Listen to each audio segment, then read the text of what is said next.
नमस्कार। आज हम एक बहुत ही दिलचस्प और कहना चाहिए कि दिल को छू लेने वाले प्रसंग पर बात करेंगे। शिव पार्वती विवाह के ठीक बाद जो हुआ। मेरा मतलब है पार्वती जी की विदाई और उनका कैलाश जाना। हमारे पास इस कहानी के वो हिस्से हैं जो न सिर्फ उस वक्त की गहरी भावनाओं को दिखाते हैं, बल्कि ये भी बताते हैं कि इस पूरी कहानी को सुनने या पढ़ने के आध्यात्मिक फायदे क्या हो सकते हैं।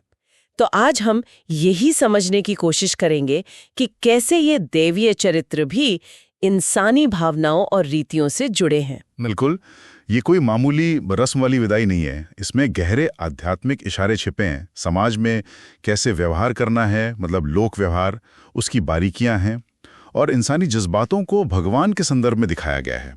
हम देखेंगे कि कैसे पार्वती के जाने पर खुद शिवजी समेत सब कितने भावुक हो गए थे, और ये भी कि कैसे सिर्फ इस कहानी को सुनना भी सुनने वाले के लिए कितना शुभ माना जाता है। तो चलिए इस कहानी को थोड़ा और समझते हैं। हाँ, तो शुरुआत होती है विदाई के बहुत ही भावुक माहौल से। माँ मैना अपनी बेटी पार्वती को विदा करने की सोचकर ही परेशान हो जाती हैं। बार बार गले लगाकर जोर जोर से रोती हैं।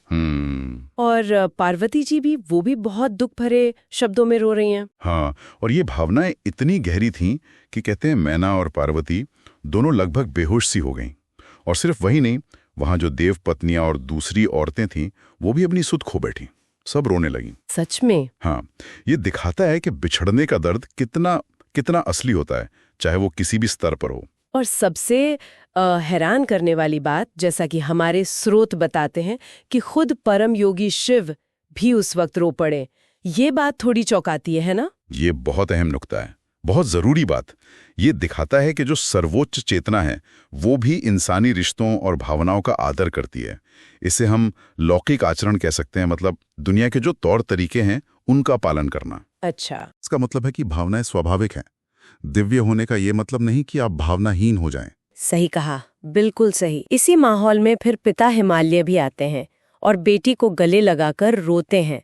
लेकिन तभी जो पुरोहित और ब्राह्मण हैं वो आगे आते हैं। हाँ, और वो आध्यात्मिक ज्ञान देके सबको हिम्मत बंधाते हैं, सांत्वना देते हैं। तो ज्ञान का महत्व दिखता है यहाँ। बिल्कुल, ये ज्ञान की अहमियत बताता है, खासकर ऐसे मुश्किल वक्त में।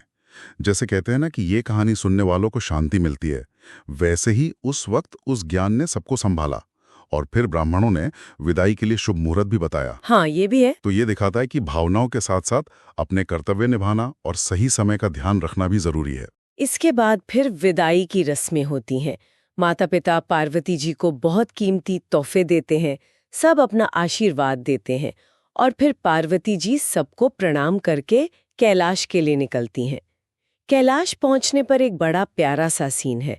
शिव जी पार्वती जी से कहते हैं कि वो तो हमेशा से ही उनकी प्यारी हैं, और थोड़ा मजाक में पूछते हैं कि क्या उन्हें पिछले जन्म की बातें, अपना वो हमेशा का साथ, ये सब याद है। हाँ हाँ। और पार्वती जी का जवाब देखिए, वो मुस्कुरा कर कहती हैं कि हाँ, याद तो सब है, पर अभी चुप रहना ठीक है और जो काम सामने है उसे पूरा करना चाहिए। वाह, ये उनकी समझदारी दिखाता है।